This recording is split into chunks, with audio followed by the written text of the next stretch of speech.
Buenas noches, damas y caballeros. Bienvenidos a otro encuentro especial. Antes de comenzar, quiero saber quiénes me acompañan hoy. Comenten desde dónde están viendo y qué hora es por allá. Bueno, vayamos con el primer relato.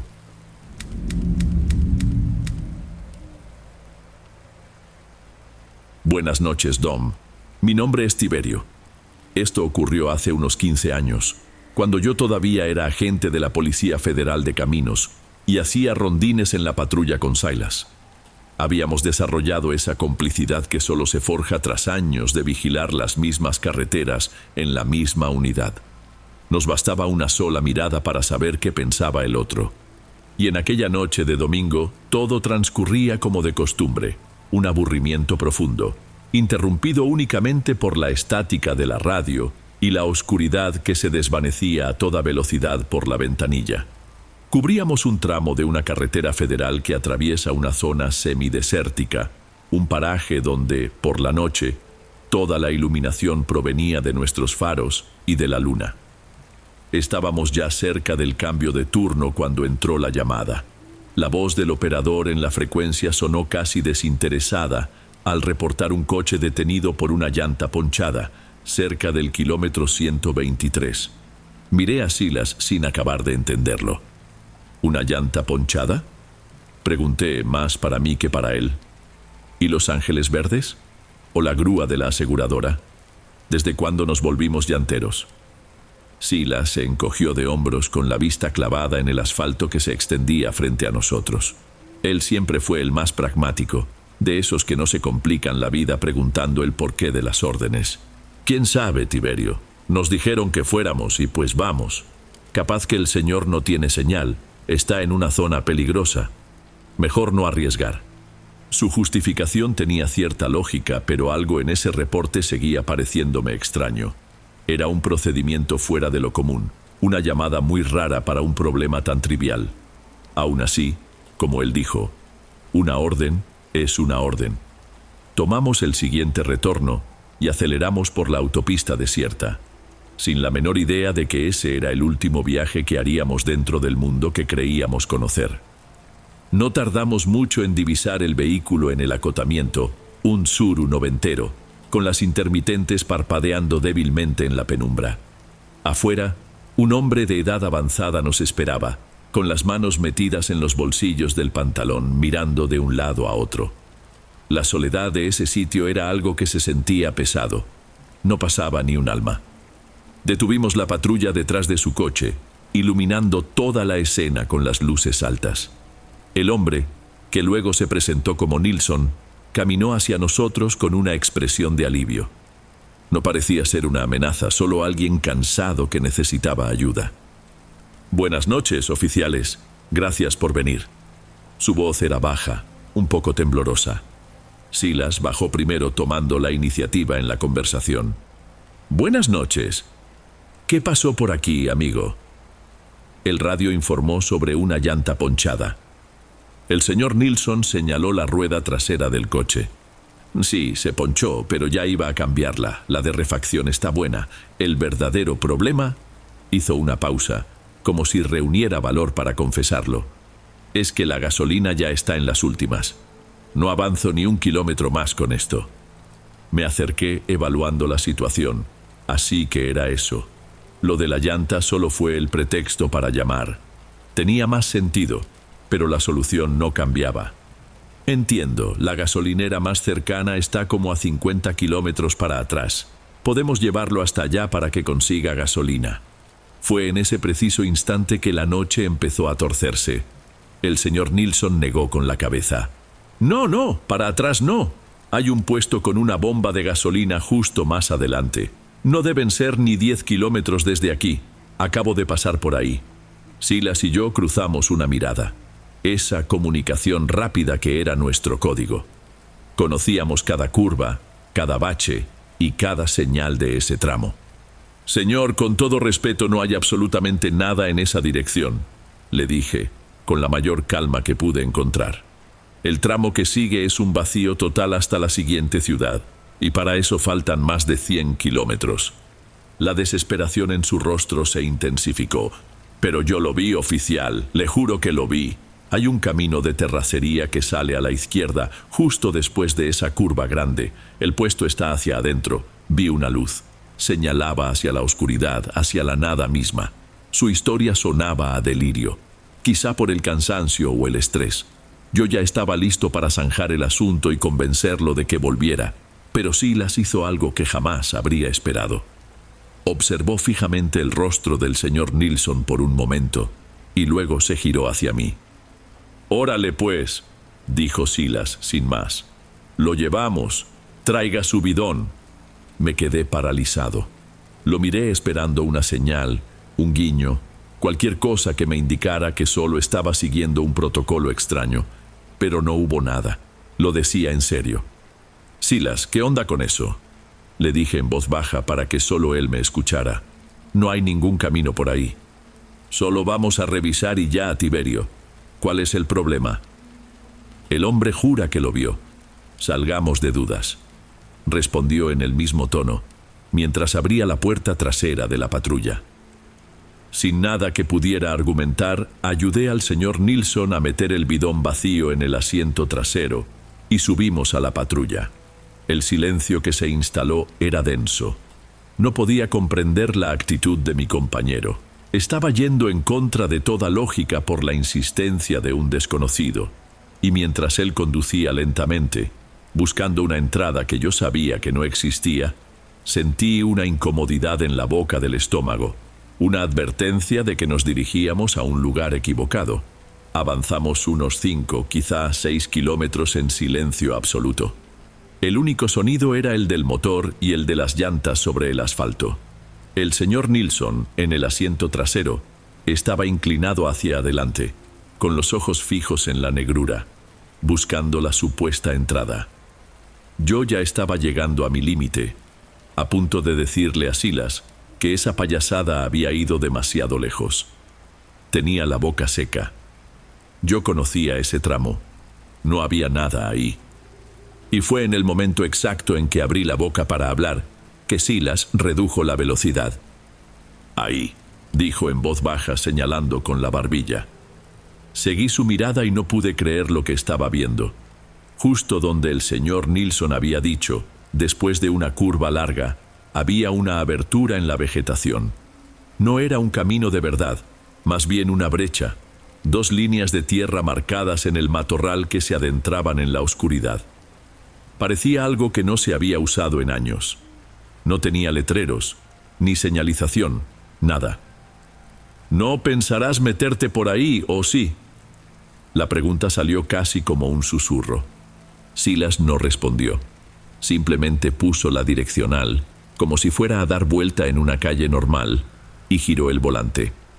El coche abandonó el asfalto liso y comenzó a trepidar sobre el terreno irregular.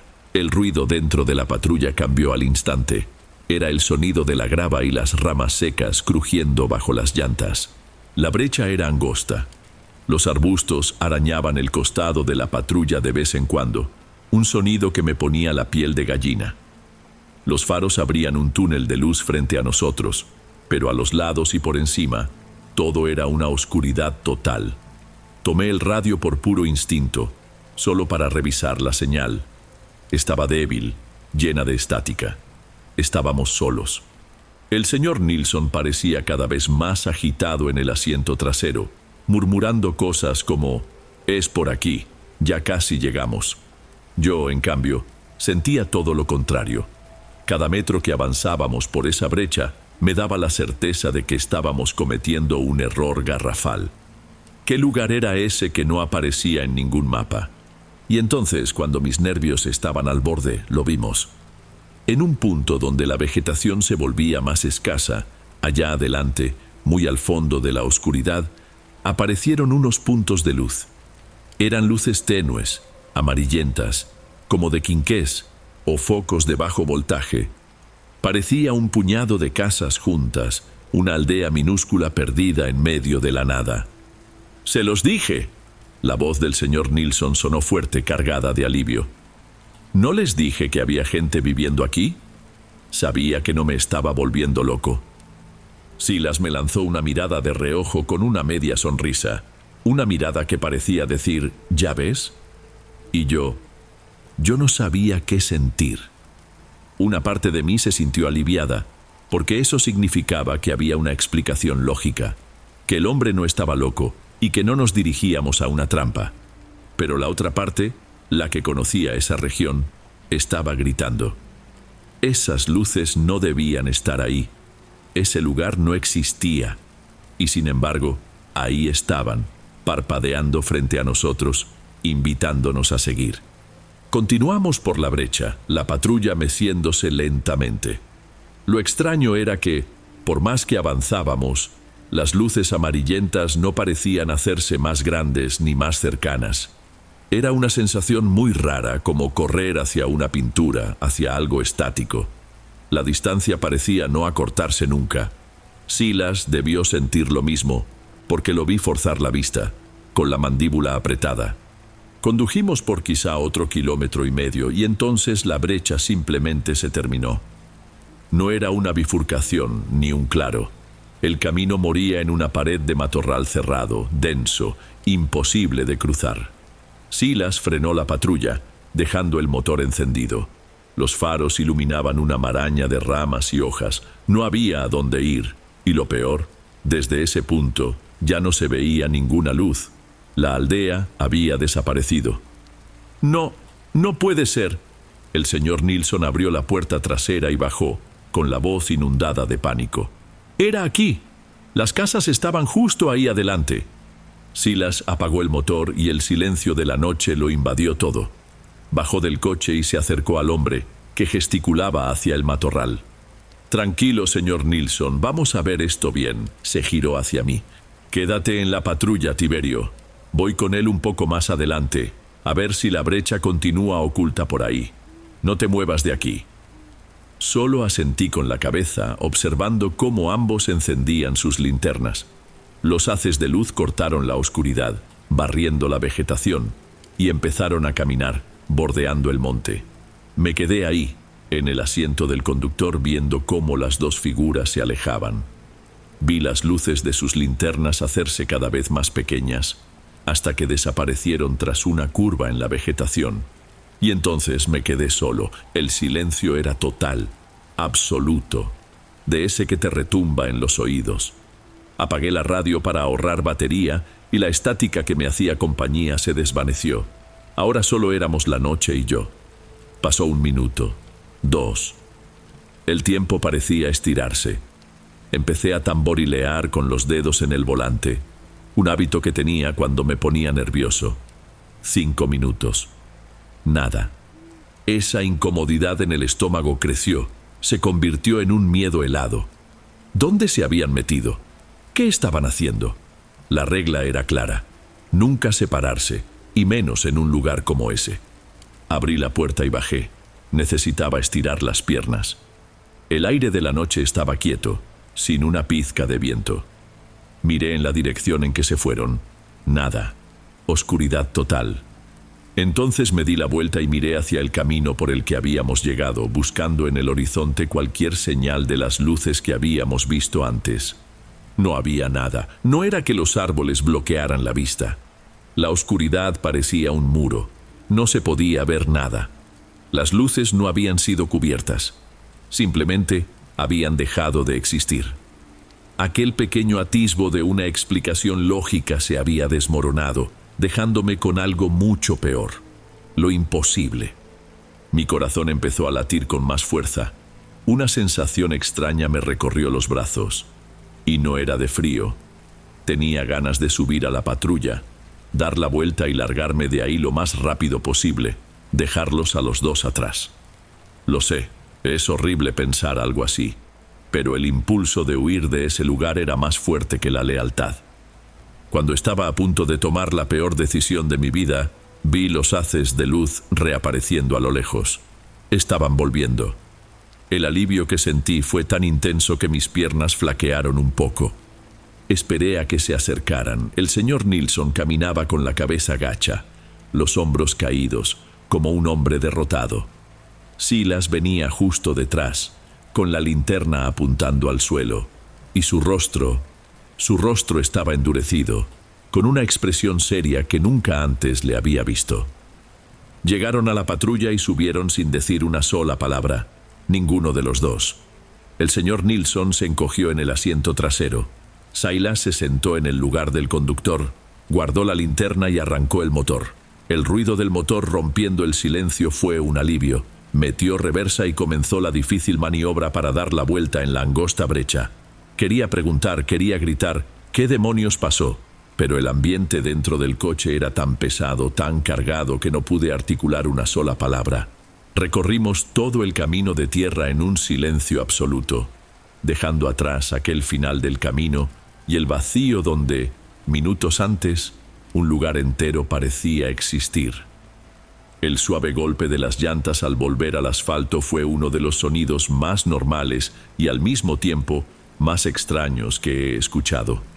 Fue como regresar al mundo real, pero trayendo contigo una suciedad del otro lado que jamás se iba a quitar. Nadie dijo nada en el trayecto de regreso al coche del señor Nilsson. Al llegar, Silas se estacionó, tomó el bidón lleno del asiento trasero y bajó. Me quedé en la patrulla, solo observando. Acompañó al señor Nilsson hasta la puerta de Tsutsuru y los dos conversaron por unos minutos. No alcanzaba a oír lo que decían, pero vi al señor Nilsson pasarse la mano por la cara, como si se secara una lágrima. Vi a Silas ponerle una mano en el hombro, un gesto de consuelo. Y entonces lo increíble sucedió de nuevo. El señor Nilsson subió a su coche, encendió el motor y simplemente se fue. La luz trasera de Tsutsuru fue disminuyendo en la oscuridad hasta desaparecer. El coche, que supuestamente no tenía ni una gota de gasolina. Silas regresó a la patrulla, el rostro todavía con esa expresión dura. Se sentó, cerró la puerta de un golpe y se quedó mirando al frente, hacia la carretera vacía. Ese fue mi límite. ¿No vas a decir nada? Mi voz salió más fuerte de lo que pretendía. Silas, por el amor de Dios, ¿qué fue lo que pasó aquí? Su coche no tenía combustible. Respiró hondo, un suspiro largo de alguien que está profundamente cansado. Vámonos de aquí, Tiberio, nos paramos a comer algo y te cuento. Es mejor que estés sentado. Arrancó y aceleró dejando atrás el kilómetro 123 como si quisiera borrar ese punto del mapa. Y durante los primeros minutos de camino empezó a hablar, con la voz baja, como si estuviera repitiendo una historia memorizada. Cuando nos bajamos de la patrulla allá al final de la brecha, comenzó. El hombre estaba en pánico. Me jaló del brazo y me hizo jurarle que le creería. Y me contó lo que pasó antes de que llegáramos. Silas hizo una pausa, tragó saliva. Dijo que en cuanto se le ponchó la llanta y se dio cuenta de que no tenía gasolina, se desesperó. Fue entonces cuando apareció un muchacho, saliendo de esa misma brecha con un quinqué en la mano. El joven le dijo que no se preocupara, que ahí cerca había un lugar con gente que podía ayudarlo. Yo escuchaba todo en silencio, con la mente a 1000 por hora. Nilsson se fue con él, con miedo, pero fue. Y la brecha lo llevó a ese lugar donde vimos las luces. Eran unas cuantas casas, muy humildes. El muchacho lo llevó a un taller en la parte de atrás de una de las casas, donde un señor mayor, llamado Ignacio, estaba trabajando. Escuchó su historia y sin hacer preguntas tomó un bidón de metal y se lo llenó de gasolina. El bidón que llevamos en la patrulla estaba lleno, Tiberio. El hombre se lo llenó. Eso explicaba por qué el coche andaba, pero habría 1.000.000 de preguntas más. Intentó pagarle, por supuesto, continuó Silas. Pero ese tal Ignacio no aceptó de ninguna manera. Dijo que ahí todos se ayudaban. Pero le hizo un encargo. Le dijo: ya que usted va a pasar cerca de Dolores Hidalgo, me hace un favor. Busque a mi sobrino, Ademar Rocha. Dígale que su tío Ignacio le manda saludos y que por aquí todo está bien. ¿Y luego?, pregunté sintiendo un nudo en la garganta. Silas giró el rostro hacia mí por primera vez y sus ojos se veían cansados, viejos. Y luego el señor Nilsson le dio las gracias, tomó el bidón y empezó a caminar de regreso por la brecha. Después de caminar unos 50 metros, dice que sintió un escalofrío y miró hacia atrás. ¿Y el lugar? Ya no había casas, ni luces, ni nada. solo monte. Ahí fue cuando entró en pánico de verdad. Nos llamó solo para asegurarse de que no se había vuelto loco. Nos quedamos en silencio por un largo rato. La historia era un completo disparate, una alucinación, pero tenía un detalle que nos incluía en su locura. «Sé lo que estás pensando», dijo Silas como si leyera mi mente. «Que el tipo inventó todo, que estaba borracho, qué sé yo. Yo también lo pensaría. Pero hay un problema, Tiberio. Nosotros vimos las luces. Tú las viste y yo las vi. Ese lugar existió. Y después se desvaneció. Esa noche no volvimos a hablar del tema. Nos detuvimos en una fonda de carretera. Nos comimos una torta en silencio y terminamos el turno. En el reporte escribimos solo lo básico: auxilio a conductor por falta de combustible. Mentimos. Fue la primera y única vez que mentimos juntos en un documento oficial, pero sabíamos que la verdad era imposible de contar. Solo que yo no pude dejarlo pasar. La historia, y sobre todo el encargo de ese tal Ignacio, se quedó taladrándome la cabeza. Un par de días después, no me resistí. Me senté frente a la computadora de la comandancia y con el estómago revuelto hice una búsqueda en el sistema. Tecleé el nombre que Silas me había dicho: Ademar Rocha, de Dolores Hidalgo. Lo encontré. Y lo que encontré me dejó helado. Había un registro de defunción para Ademar Rocha. Había fallecido hacía 12 años, a los 72 de edad.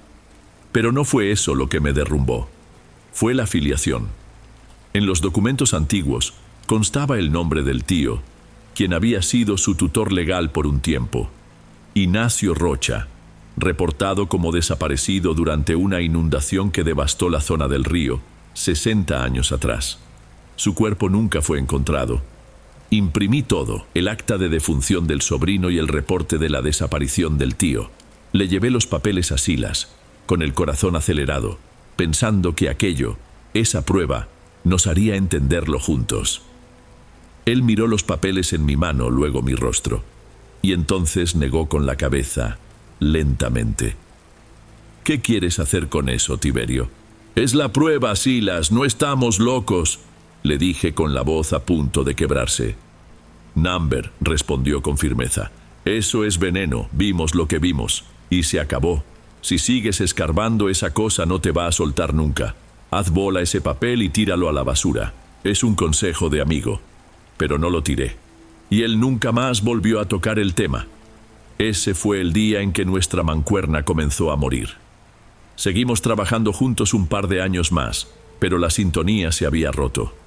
El silencio entre nosotros ya no era de complicidad, sino de distancia. Se había abierto un abismo entre mi deseo de entender y su decisión de olvidar. Hoy, 15 años después, ya no soy policía. Dejé el cuerpo hace mucho tiempo. Silas se mudó al norte del país. Supe que lo transfirieron. Nos hablamos de vez en cuando, para el cumpleaños, para fin de año. Pero son conversaciones cortas, por pura cortesía. Nunca más hemos mencionado la noche en el kilómetro 123. Pero yo no la he olvidado. Por lo menos un par de veces al año tomo mi coche y conduzco hasta allá. Lo sé, es una locura, pero es algo que necesito hacer. Recorro lentamente ese tramo, con los ojos barriendo la vegetación a la orilla de la carretera. Busco la curva, busco la entrada a la brecha de tierra. Nunca está ahí, es solo matorral cerrado, como siempre debió haber sido. No hay ninguna señal de que alguna vez hubo un pasaje en ese lugar. A veces pienso que Silas tenía razón, que seguir dándole vueltas a esto solo me ha hecho daño. Pero la verdad es que no tuve opción. No sé qué es peor: haber visto un lugar que no existe o haber perdido a mi mejor amigo por el secreto que compartimos. El daño que esa noche me hizo en la cabeza nunca sanó. Sigue aquí, recordándome que el mundo que creemos tan sólido y real, a veces, tiene grietas. Y si tienes la mala suerte de asomarte por una de ellas, ya nunca puedes dejar de ver lo que hay del otro lado.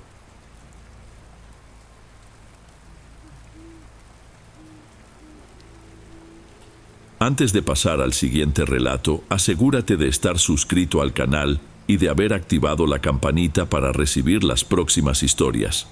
Aprecio mucho tu compañía y tu apoyo hace toda la diferencia. Bueno, sigamos.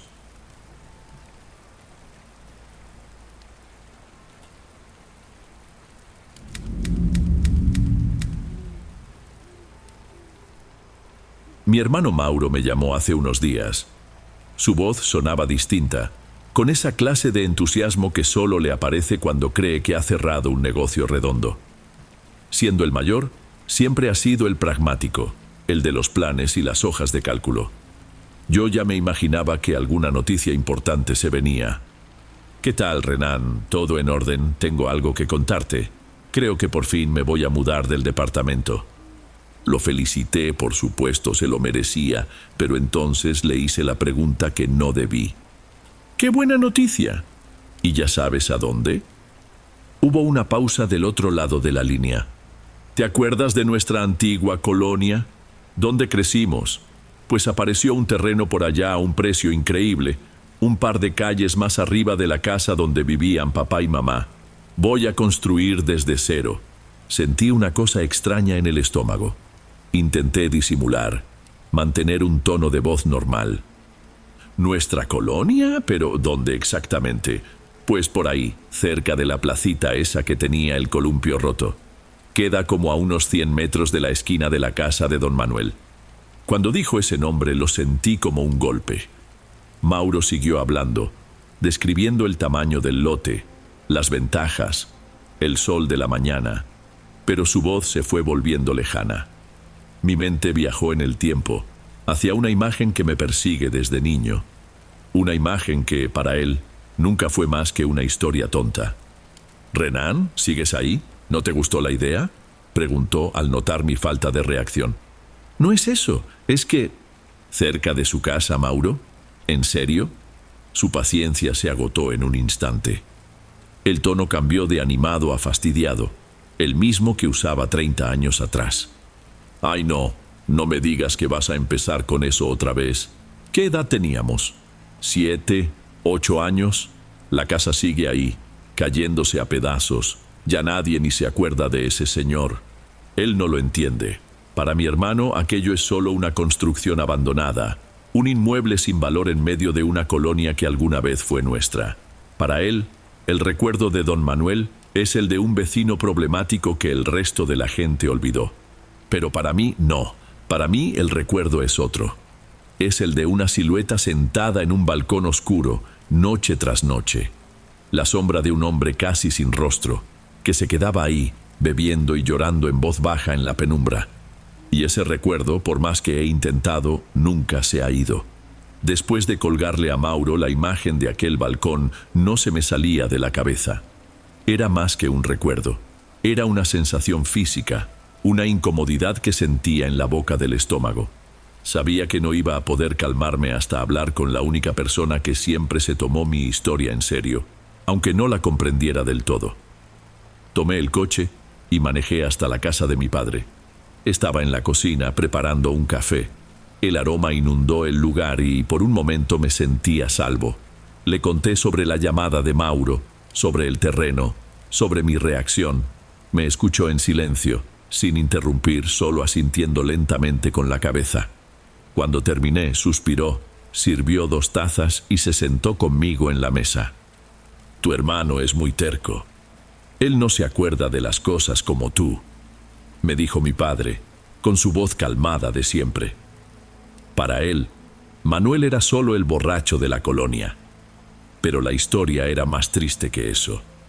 Y entonces empezó a contarme, una vez más, quién era aquel hombre. Don Manuel no siempre fue esa figura abandonada. Mi padre lo recordaba más joven, casado, con un hijo pequeño. Tenía un trabajo estable, una vida como la de cualquiera en la colonia. Pero la bebida empezó a meterse en su rutina de una forma que ya no tuvo retorno. Primero fueron las peleas con su esposa. Después, la pérdida del empleo. La situación empeoró hasta que un día la mujer juntó sus cosas y las del niño y se fue. Nadie volvió a saber de ellos. Ahí fue cuando se hundió por completo. Vivía solo en aquella casa de 2 pisos que había sido de sus padres. Sus hermanos, según mi papá, tenían sus propias familias y simplemente se lavaron las manos. Manuel se quedó ahí, abandonado a su suerte. Su rutina era un desastre, pero tenía sus momentos fijos. Salía por la mañana a buscar alguna chamba, lo que fuera para conseguir el dinero para el aguardiente del día, y para media tarde ya estaba de vuelta. Era entonces cuando el ritual comenzaba. Arrastraba una silla de plástico hasta el balcón del 2º piso y se sentaba ahí. Y ahí se quedaba. A veces en silencio, solo mirando cómo el movimiento de la calle disminuía. Otras veces lo oíamos hablar solo, murmurando cosas que nadie entendía. Y cuando la noche se hacía más profunda, venía el llanto. No era un llanto fuerte, escandaloso. Era un sollozo bajo, continuo, que el viento traía hasta las ventanas de las otras casas. Mi padre me contó que los vecinos sentían una mezcla de lástima e irritación. A nadie le gustaba oír a un hombre adulto llorar de esa manera, pero tampoco nadie se atrevía a ir a hablar con él. Era como si su tristeza alejara a la gente de la casa. Con el tiempo, las personas empezaron a evitar pasar por esa acera. La casa fue adquiriendo la apariencia de su dueño. La pintura se caía, el jardín se convirtió en un matorral, las ventanas siempre sucias. Y la luz del balcón, esa nunca más se encendió. Era un cuadro de oscuridad pegado a la fachada. Todo el mundo veía que se estaba consumiendo. Mi padre dijo que, en sus últimos años, estaba muy delgado, con la piel amarillenta y la mirada perdida. Era el tipo de decadencia que toda la calle observa en cámara lenta comentando en las puertas, pero que nadie sabe cómo detener. Era cuestión de tiempo para que su cuerpo le pasara la factura, y la factura llegó de una forma que nadie se esperaba. La cuenta, como me explicó mi padre, llegó en forma de un ultimátum de los médicos. En una de las ocasiones en que se sintió mal y una ambulancia tuvo que llevárselo, el diagnóstico fue tajante. Su hígado estaba al límite. Ya no era una advertencia, era un hecho. Si bebía un vaso más, uno solo, se moriría. Para un alcohólico, eso es peor que la muerte. Es la vida sin el único alivio que conocía. La desesperación de Manuel fue total. No podía aceptarlo. Mi padre cuenta que los vecinos lo veían caminar de un lado a otro en el balcón, día y noche, como un animal enjaulado. No estaba bebiendo, pero la abstinencia lo estaba devorando. Y fue en esa desesperación que hizo lo último que cualquiera hubiera esperado. Buscó ayuda. Pero no el tipo de ayuda que ofrecían los médicos. Fue a tocar a la puerta de doña Juana. Doña Juana ya era una leyenda en la colonia. Una señora muy, pero muy anciana, que vivía sola en una casita al fondo de un terreno, a unas pocas calles de distancia. Decían que ella trabajaba con rezos, que era curandera. Mi padre la describía como alguien que ya tenía un pie en el otro mundo. Su lucidez iba y venía, pero la fama de sus remedios era antigua y poderosa. Y lo más importante, había sido muy amiga de la madre de Manuel. Él llegó allá sin un quinto en la bolsa suplicando. La noticia, por supuesto, corrió por toda la calle. Nadie sabe exactamente qué se habló ahí adentro, pero el acuerdo del que todos se enteraron fue el siguiente. Doña Juana aceptó ayudarlo. Le haría unos rezos, unas limpias con hierbas, lo que fuera necesario. A cambio, él no tendría que pagar la cuota habitual. Ella solo le pidió un pago simbólico, una pequeña suma que debía entregarle en cuanto se sintiera mejor. Era una cuestión de honor de cerrar el ciclo, y lo increíble sucedió. En las semanas siguientes, Manuel mejoró. Recuperó un poco de color. La hinchazón de su cara disminuyó. Caminaba con más firmeza. Todavía parecía un hombre enfermo, pero ya no estaba al borde del colso. Toda la colonia notó la diferencia. Solo que el tiempo pasó. Una semana, 2, un mes. Y él nunca regresó a la casa de doña Juana para saldar el acuerdo. Hasta que un día los dos se cruzaron por casualidad cerca de la panadería. Mi padre no presenció la escena, pero la escuchó de quienes la vieron. Doña Juana, pequeña y encorvada por los años, detuvo a Manuel en la acera. No le cobró el dinero, le cuestionó su actitud, su falta de palabra. La reacción de él fue lo que dejó a todos en shock. En lugar de vergüenza, mostró arrogancia. Soltó una carcajada fuerte, burlona. Mi padre recordaba bien las palabras que en la colonia se repitieron durante días. «Ay, doña Juana, déjese de esas tonterías. Aquello fue solo el susto que me hizo dejar de beber. Yo mejoré porque mi cuerpo es fuerte, siempre lo ha sido». Pero no se detuvo ahí. Se burló de la fe de la mujer, dijo que esas niñerías no servían para nada y que él todavía viviría muchísimos años. Y entonces pronunció la frase que lo decidió todo. «La que debería cuidarse es usted, que ya se le está acabando el tiempo. Yo todavía voy a enterrar a mucho curioso». Dicen que doña Juana no respondió. No le lanzó una maldición, no lo insultó. Solo lo miró fijamente por un largo segundo, con una expresión de profunda tristeza. Le dio la espalda y se fue, cojeando, dejando a Manuel hablando solo a media acera. Aquella imagen de doña Juana alejándose en silencio marcó a la colonia. Mi padre dijo que fue la última vez que la mayoría de la gente la vio caminando por la calle. Menos de un mes después, la noticia se extendió. Había fallecido. Murió mientras dormía, de causas naturales. Una muerte serena, que ya se esperaba. Pero la coincidencia no le pasó desapercibida a nadie. Nadie habló de una maldición, pero un silencio respetuoso se apoderó del tema. Fue como si un capítulo de la historia de la calle se hubiera cerrado. Para Manuel, sin embargo, pareció una victoria. Sin la anciana cerca para recordarle su deuda, se sintió libre. Su arrogancia creció, y poco a poco volvió a beber. Al principio a escondidas, pero no tardó en restablecer por completo su antigua rutina. La silla de plástico regresó al balcón oscuro, y su figura volvió a ocupar ese espacio desde el atardecer hasta la madrugada. Había desafiado a los médicos y a la curandera, y seguía ahí. La vida continuó. Pasó poco más de un año. La gente se acostumbró tanto a su presencia en ese balcón que se convirtió en parte del paisaje, como un árbol torcido o un poste con la luz fundida. Ya nadie le prestaba mucha atención. Hasta el día en que el paisaje no cambió. Los vecinos de enfrente fueron los primeros en notarlo. Manuel estaba ahí, sentado en la silla, en la misma posición de la noche anterior. La cabeza caída hacia un lado, una botella de cerveza en el suelo, junto a su mano. El sol de la mañana le dio en el rostro y no se movió. Tampoco al mediodía, ni cuando las primeras moscas empezaron a posarse. Fue entonces cuando llamaron a la policía. Sufrió un infarto y murió al instante. Murió ahí, solo, como vivió sus últimos años. Mi padre contó que el olor que salió de la casa cuando abrieron la puerta era insoportable. Sus hermanos aparecieron distantes, solo por puro trámite. No hubo velorio en la colonia. Nadie sabe decir a qué panteón se lo llevaron, o si alguien se encargó del entierro. Lo único que hizo la familia fue cerrar el portón con candado, atrancar las ventanas y desaparecer. La casa de don Manuel se quedó ahí, cerrada. Los años fueron pasando y se fue deshaciendo. La maleza se apoderó del patio, el aplanado de las paredes se cayó, la mugre se acumuló en las ventanas.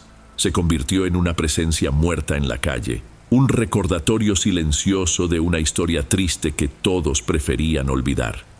Pero yo no la olvidé, porque fue precisamente ahí, en ese balcón oscuro y abandonado, donde comenzaron mis recuerdos. Es aquí donde la historia de mi padre termina y la mía empieza. Es la parte que Mauro insiste en llamar invenciones tuyas. Pero no lo fueron, sé que no. La ventana de mi cuarto de niño daba justo frente a la casa de 2 pisos de don Manuel. Yo veía ese balcón todos los días, y durante un largo tiempo, todas las noches también. Yo era un niño, no puedo precisar cuándo comenzó. Recuerdo despertarme con sed, con la garganta seca en la madrugada. Toda la casa en silencio, solo el zumbido leve del refrigerador que venía desde la cocina. Me levantaba y de camino al pasillo pasaba junto a la ventana. En una de esas noches miré hacia afuera, por pura costumbre, y lo vi. Sentado en el balcón oscuro de la casa abandonada, había un hombre. Mi primera reacción no fue de miedo, sino de confusión. ¿Quién se metería a una casa que se estaba cayendo a pedazos para quedarse sentado en la oscuridad? Pensé que tal vez era un indigente buscando refugio. Me quedé ahí, quieto, tratando de ver mejor.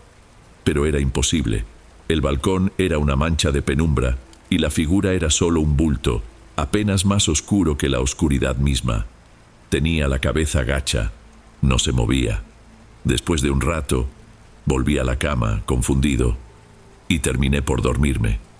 Pero volvió a suceder, y otra vez se convirtió en un ritual espantoso. Casi cada noche me despertaba a la misma hora, entre las 2 y las 3 de la mañana, como si un reloj dentro de mí me avisara, y el miedo comenzó a instalarse. Luchaba contra las ganas de mirar, me tapaba hasta la cabeza, pero la curiosidad era más fuerte.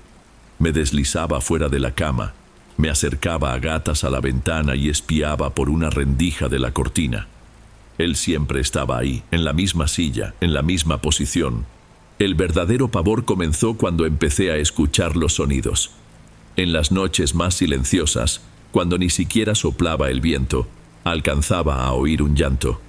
Era muy bajo, ahogado, casi inaudible. Un llanto quedo, incesante, cargado de una tristeza que un niño no comprende. Junto con el llanto, venía otro ruido. El tintineo de una botella al ser colocada con cuidado sobre el piso de cemento. Y a veces, el sonido de un líquido sirviéndose en un vaso. Nunca vi un rostro. Nunca vi el color de su ropa. Era solo el contorno de un hombre hundido en su propia desgracia, en la oscuridad de un balcón donde no debería haber nadie. Una noche fue peor. El llanto era más fuerte, más desesperado. De repente, la silueta se movió bruscamente. Vi su brazo levantarse y lanzar algo. Escuché el ruido inconfundible de una botella de vidrio haciéndose añicos allá abajo, entre la maleza que crecía en el jardín abandonado. Esa noche no lo soporté. Corrí al cuarto de mis padres llorando, diciendo que había un hombre en la casa del vecino. Mi padre me calmó, me dijo que había sido una pesadilla. Al día siguiente, fue hasta allá y se asomó por encima de la barda. Cuando regresó, me aseguró que no había nadie. Cuando le pregunté por la botella, dijo que no vio ningún vidrio roto. Mauro, claro, aprovechó para llamarme miedoso delante de todos.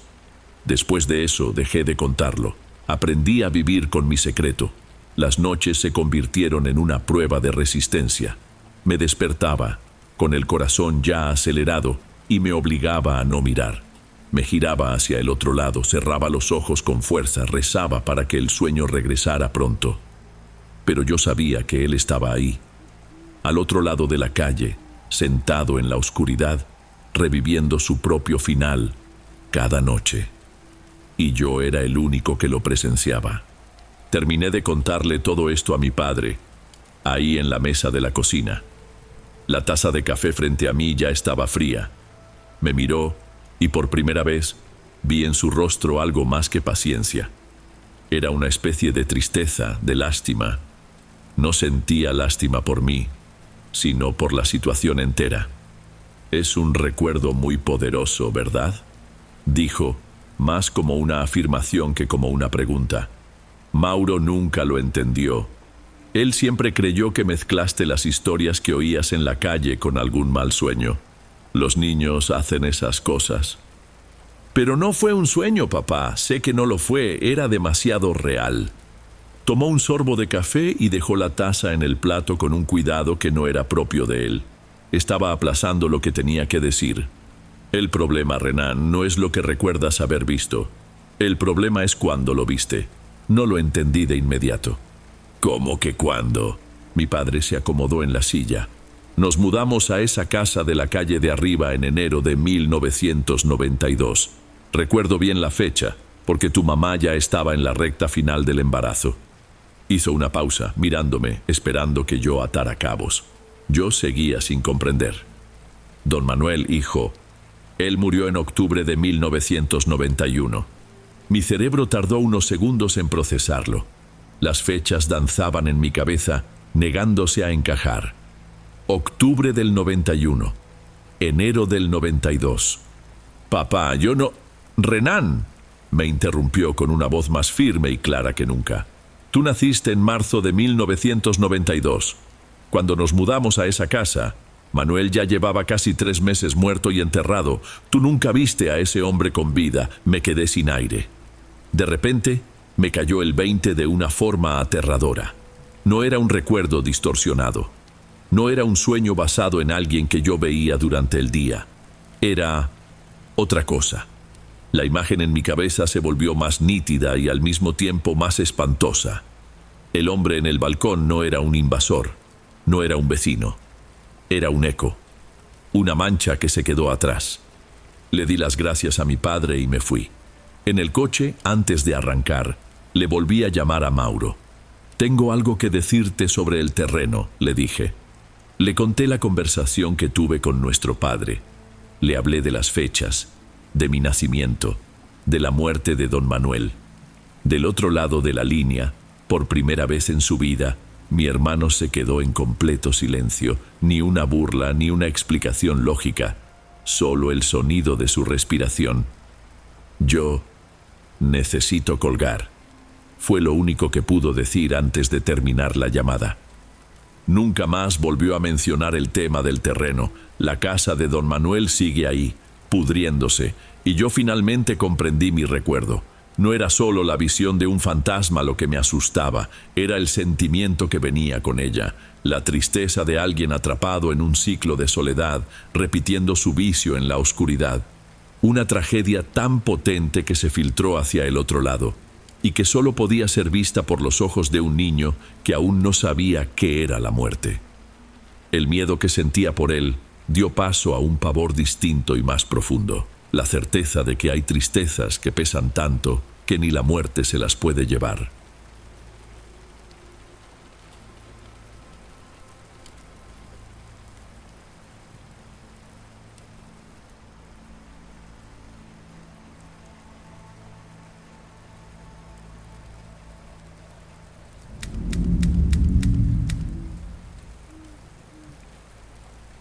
Incluso ahora, después de tanto tiempo, hay ciertos ruidos que me provocan un nudo en el estómago. No lo llamaría un recuerdo, es más bien una reacción física, casi como si mi cuerpo recordara algo que mi mente se esfuerza por enterrar. Una náusea que sube por la garganta y me corta la respiración por un instante. Y todo por un mueble que jamás debí haber comprado. Me llamo Joaquín y esto pasó hace un par de años. Tenía poco de haberme mudado a una casa dúplex en una colonia residencial de Las Viejas. Era una de esas construcciones con un pasillo larguísimo y techos altos que conectaba la sala con las recámaras del fondo. Siempre he sido una persona a la que le gusta el orden, tener cada cosa en su sitio, así que estaba disfrutando el proceso de arreglar mi espacio, de darle mi propio toque. Fue una tarde de sábado, en un día caluroso y pesado, que salí a caminar un rato, sin un rumbo fijo, solo para ver el movimiento de la gente. A unas cuantas calles de mi casa, vi a una señora que tenía algunos muebles y cajas exhibidos en la banqueta. Una de esas ventas de garage que a veces aparecen en el vecindario. Había un poco de todo, pero una pieza en particular llamó mi atención. Un perchero de pie, de madera oscura y maciza, con ganchos de bronce pulido. Era un mueble antiguo, pero se veía impecable. La dueña, una señora de cabello canoso y mirada pequeña, que después supe que se llamaba Gloria, me comentó que era una pieza de la familia. El precio que me dio fue tan bajo que ni siquiera intenté regatear. Terminé llevándome también una camisa de vestir y un suéter ligero que estaban colgados en él, ambos en perfecto estado. Regresé a casa cargando el perchero, muy satisfecho con mi hallazgo. Instalé el mueble en el pasillo, cerca de la puerta principal. Era el lugar perfecto. Dejé la ropa que compré colgada ahí mismo, con la idea de lavarla al día siguiente para no revolverla con la mía. Contemplé la pieza, sintiendo que la casa se sentía un poco más completa, más mía. El resto del día transcurrió sin novedad. Ordené algunas cosas, Pedí comida a domicilio y me fui a dormir temprano, sin la menor idea de lo que estaba por comenzar. La primera vez ocurrió esa misma noche. Desperté en medio de la madrugada, en ese silencio denso que solo existe a esas horas. No fue un ruido fuerte, como un golpe o algo rompiéndose. Fue un sonido sordo, como ahogado, que parecía venir del pasillo. Un sonido de arcadas. Me quedé totalmente quieto en la cama tratando de procesarlo. Era un sonido gutural, espantoso, como el de un hombre intentando vomitar con muchísima dificultad. Arcadas largas y sufridas. Mi primer pensamiento, por supuesto, fue que alguien se había metido a la casa. El corazón se me empezó a acelerar. Permanecí ahí, conteniendo la respiración, solo escuchando. El ruido continuaba, rítmico y agonizante. Y entonces sucedió lo más extraño. Una náusea me golpeó con tal fuerza que tuve que llevarme la mano a la boca. Mi propio estómago comenzó a contraerse, a revolverse en sincronía con los sonidos que venían del pasillo. Sentía como si lo que fuera que estuviera pasando allá afuera estuviera ocurriendo también dentro de mí. Aquello me infundió una especie de valor nacido de la desesperación. Tenía que ver qué era. Me levanté lentamente, procurando no hacer ruido, y avancé de puntitas, con todo el cuerpo en tensión. El sabor amargo ya me subía por la garganta. Con cada paso que daba hacia la puerta de la recámara, el sonido se volvía más nítido y mi propia náusea más intensa. Cuando por fin llegué al umbral y miré hacia el pasillo oscuro, el ruido cesó. De golpe, un silencio seco. El silencio que le siguió fue todavía peor. La luz de un farol de la calle se colaba por la ventana de la sala, al final del pasillo, y rompía la oscuridad, pero ahí no había nadie. La puerta principal estaba cerrada con llave y con la cadena puesta, tal como la había dejado. Mis ojos tardaron unos segundos en acostumbrarse a la penumbra. Fue entonces cuando lo vi. La camisa y el suéter que había dejado en el perchero ya no estaban ahí. Estaban en el piso, a un lado, pero no estaban caídos como si se hubieran resbalado. Estaban doblados, doblados de una manera perfecta, con una precisión que yo jamás tendría. Las dos prendas alineadas una sobre la otra, formando un pequeño rectángulo sobre el piso de madera. Eso, de alguna manera, me dio más miedo que el sonido. Revisé la casa entera, la puerta trasera, las ventanas, todo cerrado. No había rastro de nadie. Regresé a la recámara y dejé las luces encendidas hasta el amanecer, intentando encontrarle una lógica a todo, pero lo único que sentía era el estómago todavía revuelto. Al día siguiente, lo primero que hice fue ir al pasillo, con una parte de mí esperando que todo hubiera sido un sueño demasiado vívido. Pero la ropa seguía en el suelo, doblada de esa forma extraña. Recogí las prendas, sintiendo una repulsión por la textura fría de la tela. Sin pensarlo dos veces, las metí en una bolsa de plástico que encontré en la cocina, decidido a tirarlas en cuanto saliera. Fue un acto de negación, un intento de borrar lo que había sucedido. Pasé el día en el trabajo totalmente distraído. Cualquier sonido un poco agudo me hacía brincar. Trataba de inventar explicaciones.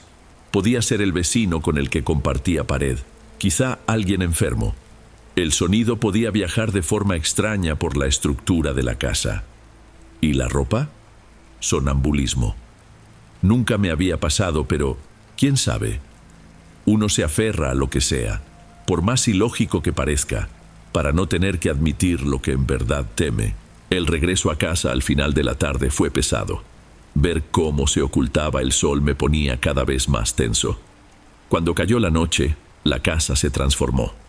El silencio, que antes era cómodo, ahora me crispaba los nervios, siempre a la espera de algo. Me sentí como un idiota, pero encendí todas las luces. Consideré dormir en el sofá, más cerca de la puerta, pero al final me fui a la recámara. No iba a dejar que me acorralaran dentro de mi propia casa. Me costó trabajo, pero el cansancio me venció. Desperté de nuevo en la madrugada, con el mismo sonido, pero esta vez era más fuerte, más desesperado. Podía escuchar detalles que no había notado antes. un silbido en el pecho, como si la persona se estuviera ahogando, y una respiración jadeante entre las convulsiones. Era el sonido de una agonía real. La náusea me golpeó de lleno, instantánea y mucho más violenta. No me dio tiempo de pensar. Corrí al baño de mi cuarto y vomité de verdad. Arrodillado ahí, sobre el piso frío, temblando, escuchaba los ecos de aquellas arcadas viniendo del pasillo mientras mi cuerpo se vaciaba. Era una violencia, una humillación. Estaba enfermo por culpa de un ruido. Cuando el sonido por fin paró, tardé un buen rato en juntar el valor para salir del baño. Fui hasta el pasillo, con el corazón en la garganta, esperando ya lo que iba a encontrar. Las 2 prendas de ropa estaban ahí, en el mismo lugar, dobladas con esa precisión enfermiza. Pero había algo más. Había una tercera prenda con ellas. Una camiseta mía, negra, que estaba seguro de haber dejado tirada sobre la silla dentro de mi cuarto. Ahora estaba ahí, en el pasillo, doblada y alineada entre la camisa y el suéter. En ese momento ninguna de mis excusas lógicas tenía ya sentido. No era el vecino, no era sonambulismo. Algo había entrado a mi cuarto, a mi espacio, había tomado un objeto mío y se lo había llevado al pasillo. La sensación que me invadió no era solo miedo, era la sensación de estar siendo observado, de que mi espacio más íntimo había sido invadido. La cosa, fuera lo que fuera, ya no estaba limitada a ese perchero. Estaba paseándose por mi casa. No dormí más esa noche. Me quedé en el sofá de la sala, con la luz encendida, mirando hacia la entrada oscura del pasillo cada 5 minutos.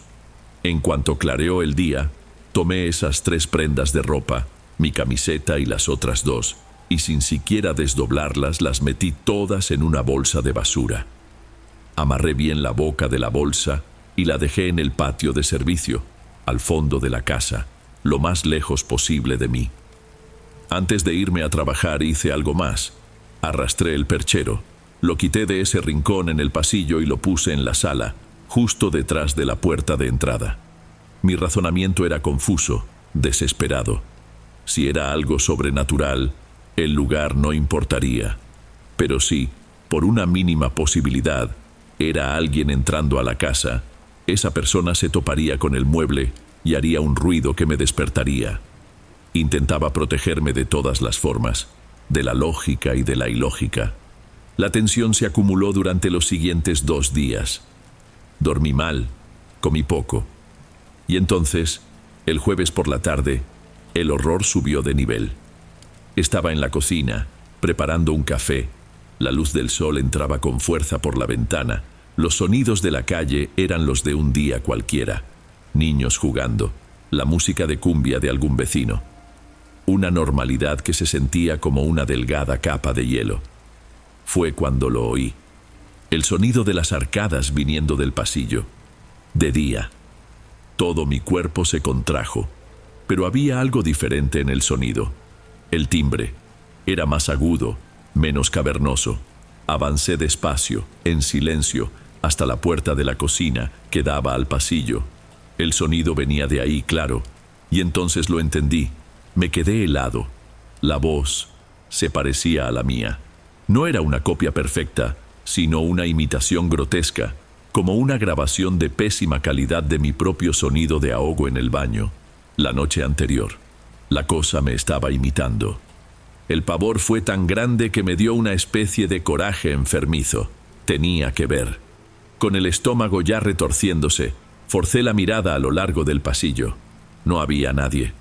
Pero el sonido continuaba, cada 2 segundos mi propia voz forzada rebotando en las paredes. Fue entonces cuando escuché algo más. Un ruido bajo y áspero, un raspar de madera en el piso, que venía de la dirección de la sala. Mis ojos volaron hacia allá, hacia la puerta de entrada. El perchero ya no estaba detrás de la puerta donde lo había dejado. Estaba de vuelta en su lugar original, en el rincón del pasillo. Y mientras el sonido de mi falsa arcada retumbaba, lo vi. El perchero se meció, solo. Un movimiento corto y lento, hacia adelante y hacia atrás, como si una mano invisible lo hubiera empujado suavemente.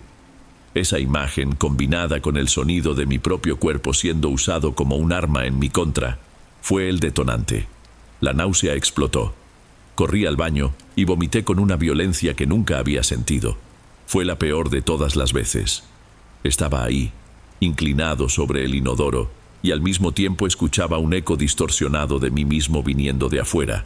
Apenas podía respirar, sintiendo el ácido quemarme la garganta, las lágrimas escurriendo por mi cara. Era un ataque completo, físico y mental. Cuando finalmente paró, me quedé un largo rato sentado en el piso frío, exhausto. Ahora estaba seguro. Aquello no solo quería asustarme, quería destruirme, alimentarse de mi reacción, y el perchero era el ancla de todo. Solo tenía una opción. Necesitaba encontrar a la señora Gloria. Ni siquiera lo pensé. Salí del baño, crucé la sala y fui directo a la puerta de la calle. El asco y el miedo se habían mezclado y convertido en una especie de rabia fría, una determinación que venía de la desesperación. Me puse unas sandalias, tomé las llaves y cerré la puerta de un portazo, sin siquiera voltear a ver el perchero. No iba a pasar un segundo más en esa casa sin una respuesta. Caminé a paso rápido por las calles de la colonia, rehaciendo el camino del sábado anterior. Era un atardecer de domingo. El aire estaba caliente y quieto. Esperaba encontrar a la señora en la banqueta de nuevo vendiendo el resto de sus cosas, pero no había nadie. La calle estaba en silencio. Me detuve frente a su casa, una construcción de fachada amarilla, de apariencia sencilla, con un portón bajo de herrería. Me quedé ahí parado en la banqueta de enfrente por unos minutos. ¿Qué le iba a decir? ¿Cómo explicas algo así sin parecer un completo loco? La urgencia de no tener que volver a mi casa a oscuras me dio el valor que me faltaba. Crucé la calle y toqué el timbre. Tardó un poco. Escuché pasos lentos y la puerta se abrió apenas una rendija. Era ella, la señora Gloria. Me miró por un instante y vi el momento exacto en que me reconoció. «Sí, dígame», dijo con una voz cansada, sujetando la puerta. «Señora Gloria, buenas tardes. Disculpe que la moleste. Soy el joven que le compró el perchero el sábado». «Ah, sí, lo recuerdo», respondió sin abrir más la puerta. Respiré hondo intentando que no me temblara la voz. «Han pasado unas cosas muy raras en mi casa desde que me llevé el mueble. Cosas que no tienen explicación. He estado escuchando un ruido. Un sonido horrible de alguien que se siente muy mal, vomitando en el pasillo donde puse el perchero». Su rostro cambió al instante. Fue sutil, pero lo vi. Los ojos se le abrieron un poco más. La boca se le tensó. Dio un paso instintivo hacia atrás, como si mis palabras pudieran alcanzarla. «Joven, yo no sé nada de eso. Debe ser la tubería de su casa. Esas casas viejas». «No es la tubería, señora Gloria», la interrumpí, mi voz subiendo un poco de tono. La ropa que le compré apareció doblada en el piso, y hoy vi el perchero moverse solo. «Usted tiene que decirme de quién era, por favor». El miedo en su cara se hizo evidente. Un pavor genuino, profundo. Se aferró a la puerta con más fuerza, con el cuerpo medio oculto tras la madera. «Váyase». Su voz salió en un susurro asustado pero firme. «Por favor, váyase de aquí. Solo necesito saber su origen, tal vez yo pueda». «No quiero saber», me cortó ahora con la voz temblorosa. «Era de un pariente que murió hace mucho tiempo, es todo. Tírelo, quémelo, haga lo que quiera, pero no vuelva por aquí». Empujó la puerta con fuerza. Aún intenté decir algo más, pero solo escuché el sonido seco de la madera al cerrar y justo después el ruido de 2 cerrojos girando por dentro. Me quedé ahí, parado en la banqueta, mirando esa puerta cerrada. El sol de la tarde aún calentaba el aire, pero yo sentía un frío que venía de adentro. Su reacción había sido la peor de todas. No me llamó loco. El pavor en su rostro lo había confirmado todo para mí. Y también me había demostrado que estaba solo en esto. Regresé a casa arrastrando los pies, y la rabia se fue y solo quedó la desesperación. Sabía que, cuando cayera la noche, la cosa estaría esperándome. Y esta vez, yo tendría que contraatacar. Cuando entré a la casa, el sol ya había desaparecido. Las sombras dentro se sentían más largas y oscuras de lo normal. Miré el perchero en el rincón del pasillo y por primera vez no sentí miedo. Sentí rabia, un odio frío y lúcido. Ya no iba a vomitar, ya no iba a dormir con la luz encendida. Esa cosa se iba a largar de mi casa. Esa misma noche. Fui directo al pequeño patio de servicio del fondo, donde guardaba una caja de herramientas que fue de mi padre. La abrí y tomé la herramienta más pesada que encontré. Un mazo de mango corto. Sostener el acero pesado del mazo me dio seguridad. De regreso, pasé por la cocina y tomé una botella de alcohol y una caja de cerillos. Sin ninguna ceremonia, arrastré el perchero por el pasillo. El sonido de las patas de madera arañando el piso era fuerte, agresivo. Era el único sonido en la casa. Lo empujé por la puerta trasera hasta el centro del pequeño patio de cemento. Regresé, tomé la bolsa de basura con la ropa y la arrojé a su lado.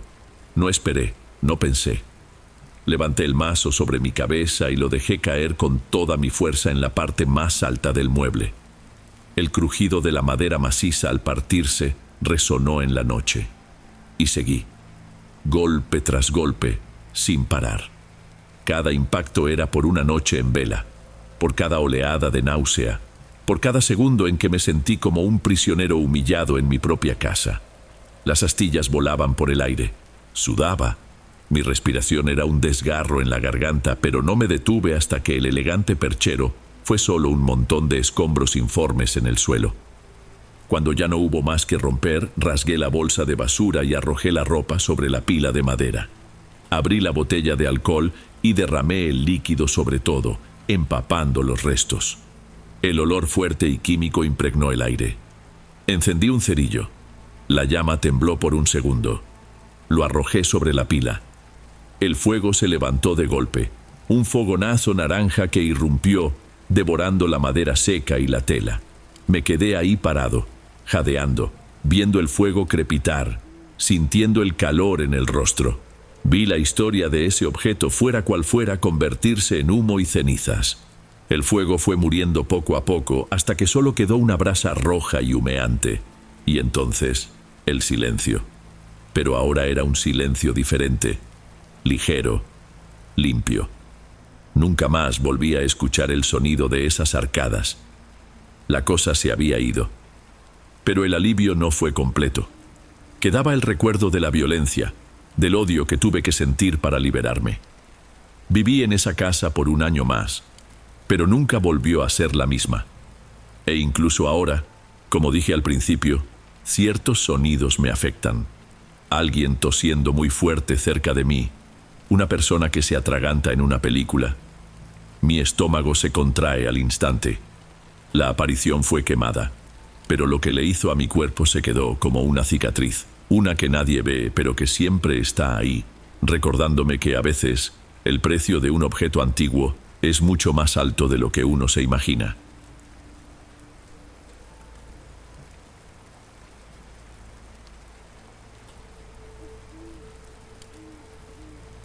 Bueno, amigos, estos fueron los relatos de hoy.